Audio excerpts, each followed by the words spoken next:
Tonight, the People's United Party, Orange Walkenos and Belizeans on a whole, are mourning the death of Mr. Elijio Joe Briceno, father of the leader of the Opposition John Briceno. Elijio Joe Briceno died on Saturday, May 21st at midnight after falling gravely ill. At the time of his death, he was surrounded by family and friends. Don Joe, or Boss Joe as he was affectionately known, served as a member of cabinet for 2 consecutive terms from 1974 to 1984. And tonight we look back at his years of service to the people of Belize and his numerous contributions to the development of the country. Elijio Joe Briceno was born in 1937 to John and Felipa Briceno. He attended La Inmaculada Primary School and furthered his education at St. John's College. From a young age, Mr. Joe, as he was affectionately known, showed an interest in sports and helping others and assisting in the development of his country always formed a part of his plans. From 1972 to 1975, Mr. Joe served as a councillor for the Orange Walk Town Council under the leadership of Mr. Leopoldo Briceno. He served along with councillors Victor Ayuso, Genaro Baiza, Fortunato Cervantes, Joseph Lascott, and Santiago Rosado. Wanting to do more for his community, Mr. Joe ventured further into politics, and in 1974, he ran as a candidate for Orange Walk North under the umbrella of the People's United Party in a general election, after winning Mr. Elito Urbina in a convention. Elijio Joe Briceno was named Parliamentary Secretary in the Ministry of Works under Minister Fred Hunter. During his tenure in Parliament from 1974 to 1979, Mr. Joe was named Minister of Education. Mr. Joe was the area representative for Orange Walk North for 2 consecutive terms as he won his second general elections in 1979. He served up until 1984 as Minister of Energy and Communications under the late Right Honorable George Price. During his second term in Parliament, Mr. Joe also served as the chairman of the Belize Sugarcane Farmers Association from 1977 to 1980. As the elected representative for a constituency that thrived on sugar, Mr. Joe was considered the leader of the Cañeros and even fought side by side with them against his own government. I remember that Black Wednesday thing. I was teaching then in Chanpan Ridge. I used to ride my bicycle to go there at that time. So not like today. It was very much closed up. When Ali Cañeros were rioting there and the police came to take care of them.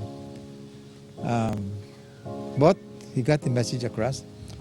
The Cañeros were not going to take anything just like that. He was their leader. As a sport enthusiast, Mr. Joe also became the pioneer of the Orange Walk People's Stadium. He was a sports enthusiast. He used to encourage, he had a passion for sports.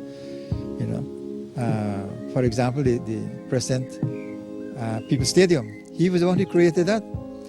I remember he came up with a model, all right? And that was going to be the People's Stadium. Under his leadership, it started. It reached to where it is now. It was supposed to continue to be completed, but the government took over, didn't complete. They were not interested to follow it up. Otherwise, that would have been a #1 stadium in our area. You know, that was one. He always encouraged sports. I have an old picture of him when he was supporting a football team in Orange Walk. Right? He was always pushing, encouraging. Mr. Joe's work as area rep for Orange Walk North was never ending, as his people were always first, and that is what led to the expansion of Chanpan Ridge Village. In the villages, when he was just the area rep for Orange Walk North, Chanpan Ridge fell under his responsibility. And he was the one who opened Chanpan Ridge. I used to teach there in the school where that was the end of the village, and a lot of bush or forest was behind the school. He was the one who opened all that place. He established the grounds for the agriculture fair. He assisted to develop, I remember, to develop Champan Ridge, because I stayed to live among the people.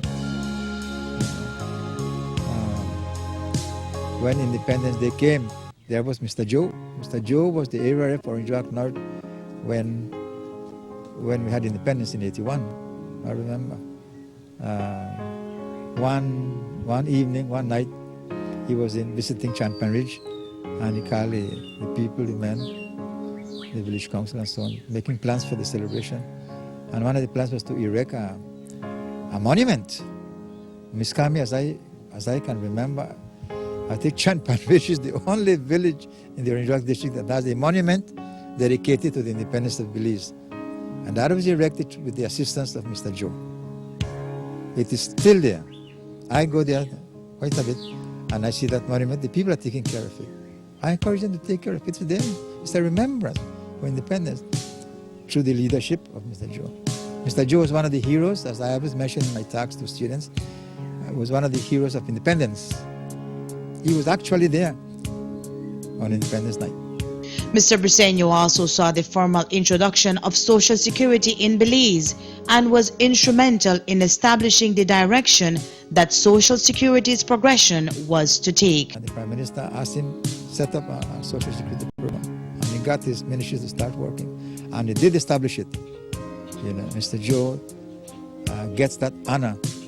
The Social Security that still exists today, the Social Security scheme or program that serves Belize so strongly today and could be done much better, still exists. It was under his guidance, his leadership, that Social Security became a reality. You know.